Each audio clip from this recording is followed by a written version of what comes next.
दोस्तों आज पेशेज वाला ये कवर चित्र है दोस्तों।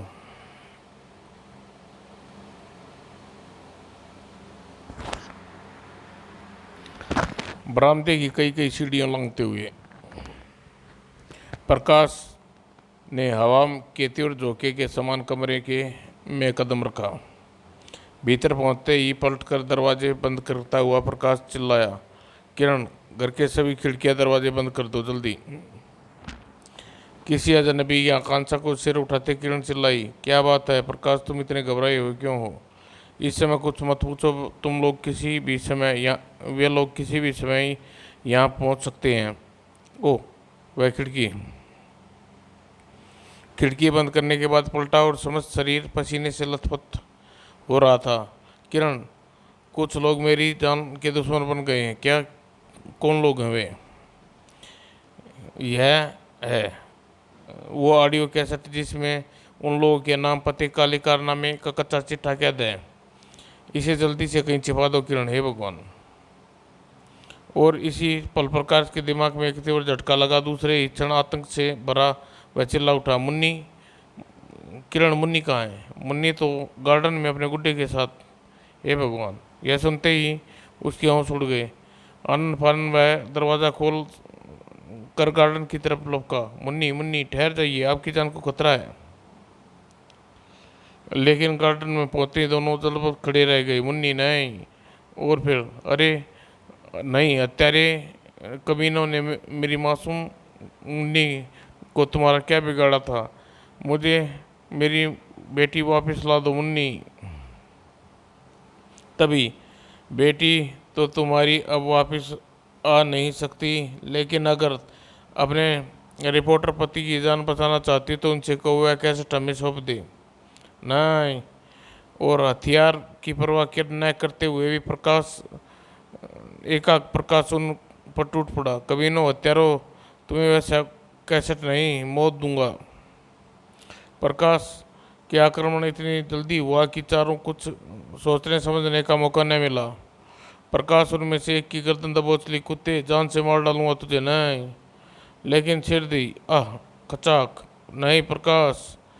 प्रकाश के खून होते देख किरण विभूखी शेरनी की तरह चाकू वाली पर झपट पड़ी। कमीने कुत्ते, मैं तुझे छोड़ूंगी नहीं। आह, तड़ाक। दर्द और बिलवाट के किरण धड़ाम से जमीन पर गिर पड़ी। सब गड़बड़ हो गया है, भागो। हत्यारे एक कार में बैठकर ओंजल होते जा रहे ओंजल होते ही खून खून पकड़ो खून हो गया।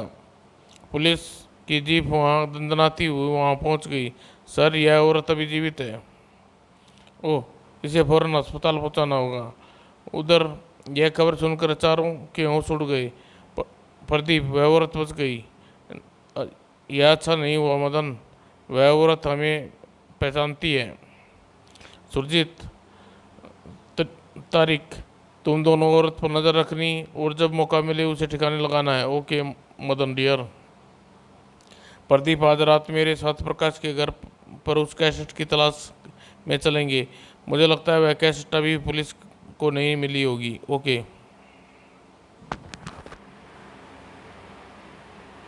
और सीआईडी इंस्पेक्टर सूरज ने उसकी साई का रहना। दोनों अपने एक बीमार मित्र को देखने के बाद वापस लौट रहे थे। अचानक, नहीं, मुझे छोड़ दो, मुझे मेरी मुन्नी से मत छीनो। अभी दोनों कई समझा भी नहीं था कि अचानक कमरे से निकलकर किरण उनसे टकराई। ओह, नहीं नहीं मुन्नी, मुझसे मत छीनो।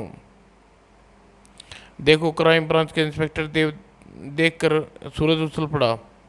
अरे देव, तुम? हाँ सूरज, यह औरत किरण, रिपोर्टर प्रकाश की हत्या हो गई। इसकी बच्ची और को भी मार दिया गया। इसी वजह से शायद यह औरत पागल हो गई है। मुझे छोड़ दो, मुझे घर जाने दो। ओ प्रकाश, प्रकाश हत्या रोका कोई सुराग मिला? अभी नहीं, लेकिन किरण ने हत्यारों को देखा है और तुम उसकी हालत देख सकते हो। यह मेरी मुन्नी है, मेरी लड़की बिटिया, मेरी प्यारी बिटिया। चलो तरीका, अब इसे ख़त्म करने की कोई ज़रूरत नहीं। वह बिल्कुल पागल हो गई है। और इधर सूरज रहना, नैना, न जाने क्यों मेरा दिल किरण के पति और बच्ची के हत्यारे की खोज कर कानून के हवाले करने को कर रहा है। मैं इस केस को व्यक्तिगत रूप से हल करूंगा। मैं भी यही चाहती हूँ। किरण की हालत देखकर मेरा दिल उन हत्यारों के प्रति नफरत से भर गया है। फिर इस केस की शुरुआत प्रकाश और उसकी बच्ची की हत्या के कारण का पता लगा के करूंगा। मुझे लगता है प्रकाश रिपोर्टर के दोस्तों से इस बारे में कोई काफ़ी जानकारी मिल सकती है। और फिर हिंदी दैनिक भारती के दफ्तर में, आप प्रकाश को जानते हैं? यहाँ उसे कौन नहीं जानता, आजकल किसी गुप्त केस पर लगा हुआ था। उसका कहना था कि जिस दिन वह कामयाब हो गया उस दिन सफ़ेद पोश अमीरों के चेहरे नकाब उतार फेंक जाएंगे। लेकिन क्या आप यह नहीं जानते कि वह किन लोगों के पीछे लगा हुआ था? जी नहीं। जब तक कि प्रकाश केस की न्यूज़ न तैयार कर लेता, वह अपने संपादक को भी अपनी इस विषय में नहीं बताता था। दोनों बाहर आ गए। यहाँ तो कोई खास जानकारी हासिल नहीं हुई। मेरे ख्याल से आज रात हम प्रकाश के घर में जाकर उसके कमरे की तलाशी ले तो उसी रात सावधानी से नैना पाइप फिसलना है। मेरी पकड़ इतनी कच्ची नहीं है। तुम अपना ख्याल रखना। पेंसिल टार्च जला लो। जब हमें प्रकाश का वह कमरा ढूंढना होगा जहां बैठकर वह न्यूज़ तैयार करता था। न जाने क्यों मेरा दिल घबराने लगा है। घबराओ नहीं, शायद हम प्रकाश का स्टडी रूम, चलो यहीं देखना होगा। वह कैसे ढूंढो,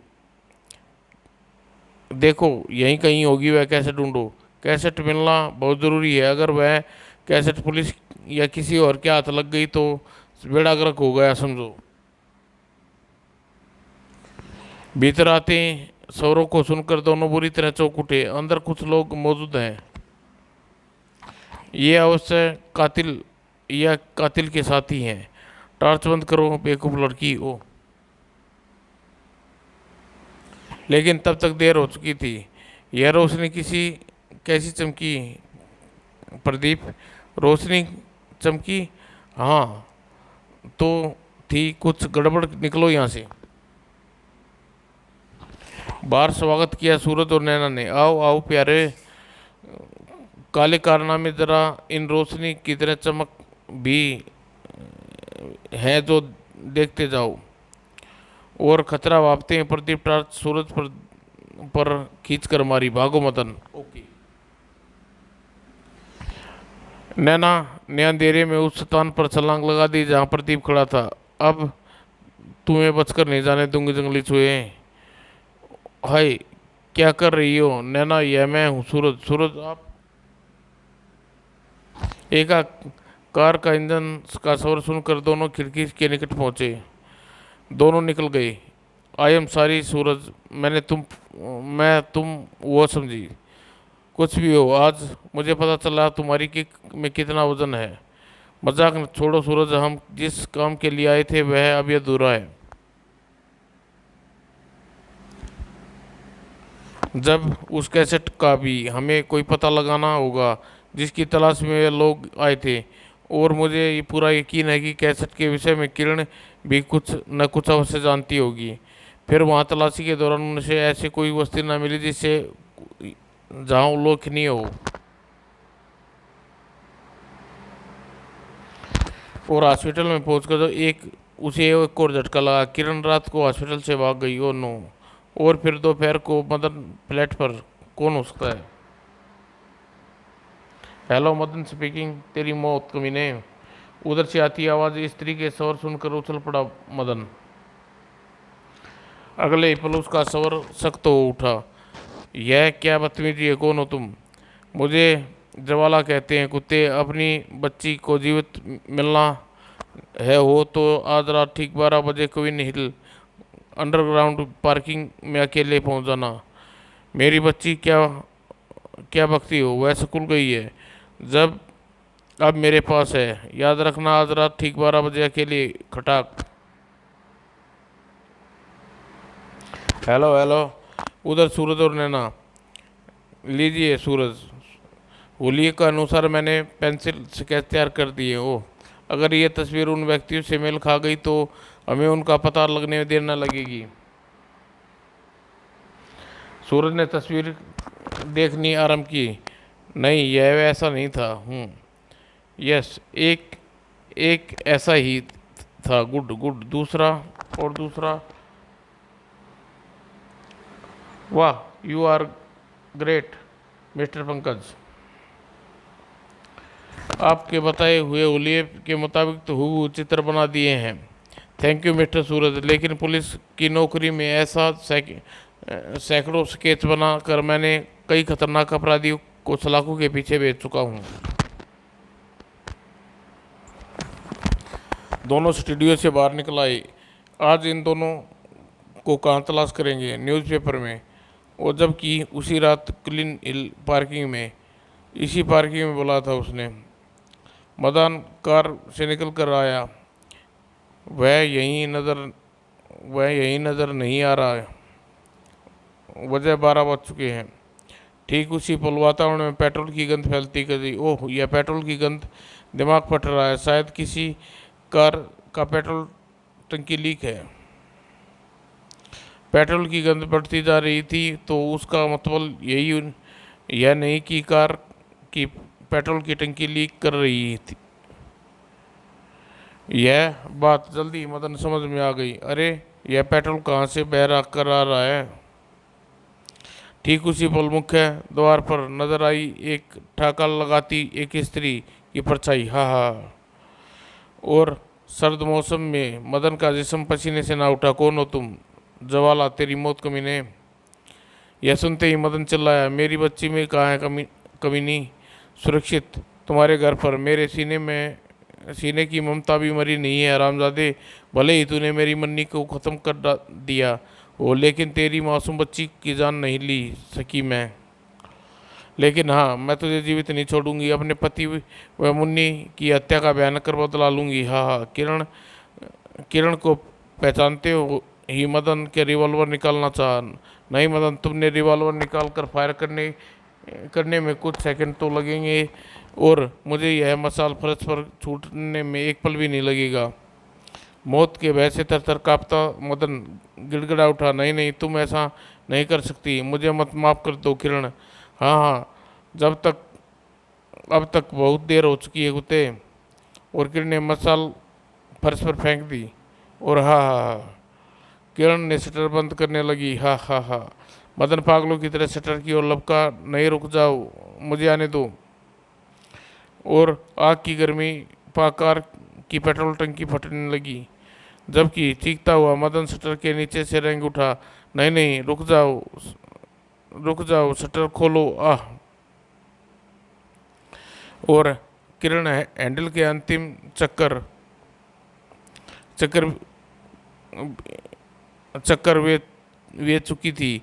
परिणाम स्वरूप शटर पूरा बंद हो गया। और नहीं, मुझे बचाओ प्लीज़, शटर खोलो किरण, मैं जल रहा हूँ। हाँ हाँ, जिस आग में मैं जल रही हूँ अत्यारे वह आग की जलन इस आग से अधिक है। और किरण के जाने के लिए मुड़ गई। नहीं, मुझे इस हालत में छोड़कर मत जाओ, मुझे बचा लो, मैं तुम्हें दौलत से तोल दूंगा। हाँ हाँ। और अगले दिन वह सामने भीड़ कैसी सूरज? मैं ज्योतिष होता तो बता देता, चल कर देखते हैं। और उसकी सूरत देखकर दोनों उछल पड़े। यह तो वही है मदन जिसकी हमें लाश तलाश थी। यह सुरक्षा मंत्रालय के विशेष पद पर था। लेकिन इसकी हालत यह किसने की होगी? अगर शायद इसके दूसरे साथी प्रदीप को पता लग सके, उसे जल्दी तलाश करना होगा नैना।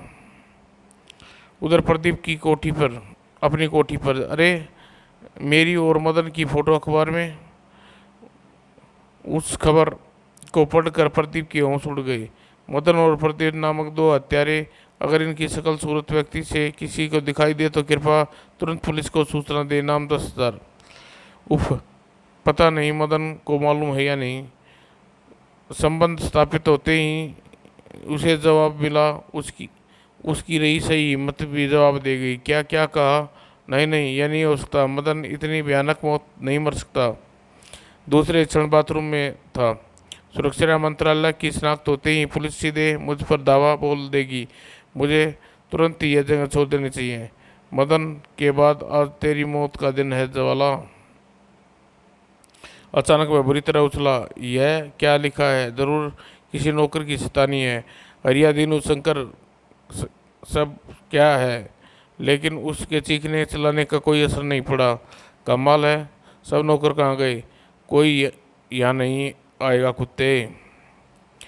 और इस नए शोर को सुनकर वह बुरी तरह उछल पड़ा। प्रदीप, कौन हो तुम? आईने पर वाक्य नहीं पड़ा तूने? मैं तेरी मौत हूँ कमीने। अपने पति की मासूम बच्ची की हत्या का बदला लेने आई हूँ मैं। ओ तुम हो? ओह, तुमने ही मदन की हत्या की है? मगर अच्छा हुआ जो तुम सीधे यहाँ चली आई और मेरे हाथों बच न सकोगी। प्रदीप का हाथ रिवॉल्वर देखते हुए किरण ठहाका मार कर दीवार की ओट में चली गई। तू मेरे हाथों नहीं बचेगी नागिन, हा हा हा। लेकिन चौखट पार करने से पूर्व एक शक्तिशाली झटका लगा।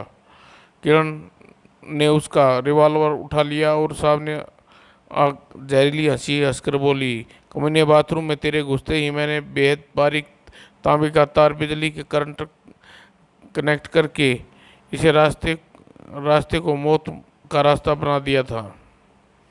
हाँ हाँ, अब तू दोनों कुत्ते सुरजीत और तारिक का नंबर है। हाँ हाँ हाँ। और इस घटना से ठीक 15 मिनट बाद पुलिस की जीप सूरज और नैना की कार प्रदीप की कोठी पर पहुंच गई। इंस्पेक्टर, अगर प्रदीप ने अभी न्यूज़ पेपर नहीं पढ़ा तो वह यहीं गिरफ्तार होगा। कोठी को घेर लो।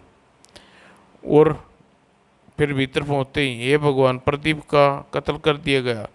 प्रदीप और मदन की हत्यारी ने एक है ज्वाला। कौन हो सकती है ज्वाला? मदन के बाद तेरा अंतिम दिन है। ठीक उसी पल फोन की घंटी बजते ही सूरज ने रिसीवर उठाया। हेलो, कौन? प्रदीप।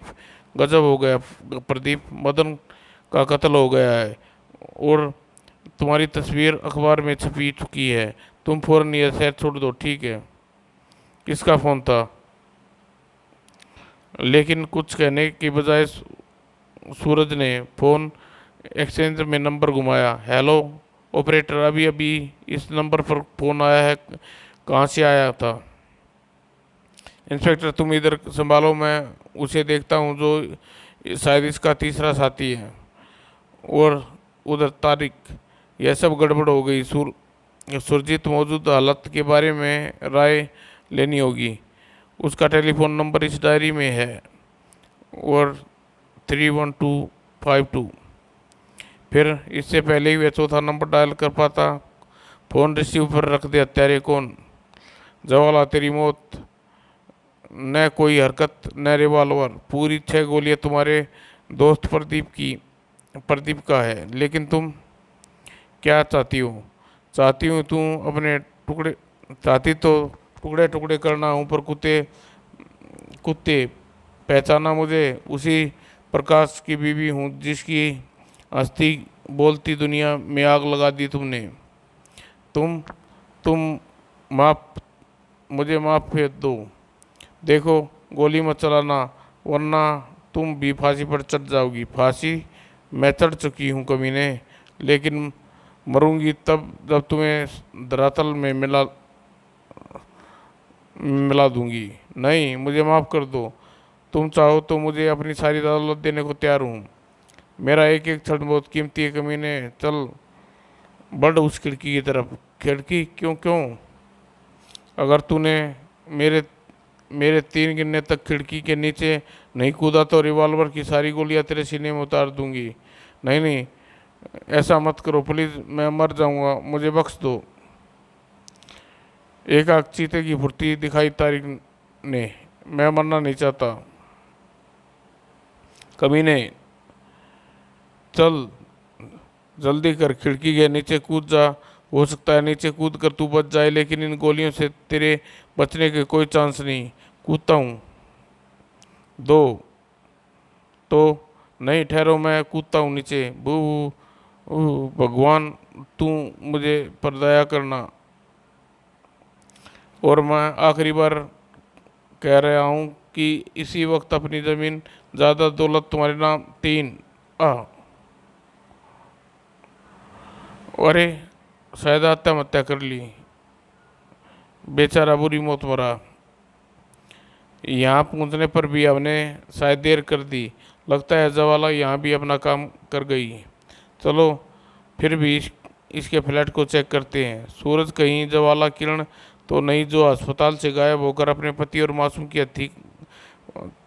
हत्याओं का बदला ले रही हो? तुम्हारा अनुमान सत्य है, न जाने अभी वह कितनी कत्ल और करेगी। उसे रोकना होगा सूरज, वह पागल हो गई लगती है। दोनों तारिक के फ्लैट में हैं। तारिक पर डायरी में पर लिखा यह पेपर रिसीवर अथवा बता रहा है कि मरने से पूर्व तारिक सुजीत का नंबर मिला रहा था। अ- अल- अगर सुरजीत भी उसकी हत्याकांड में शामिल था तो ज्वाला अब उसे समाप्त करने की चेष्टा करेगी। फिर तो कुछ ही देर बाद अब उसे और खून बहाने नहीं से रोकना होगा। फोन नंबर की मदद से सुरजीत को एड्रेस तुरंत मिल सकता है। उधर सुरजीत, या लो रोगी रोमी, बड़ी मुश्किल से सुरक्षा मंत्रालय के सरगेट फाइल की कॉपी करा सका हूँ। और सुनो, कुछ दिनों में अपनी गतिविधियाँ रोकनी होगी, खतरा बढ़ गया है। ओके, संभालो फाइल की कीमत।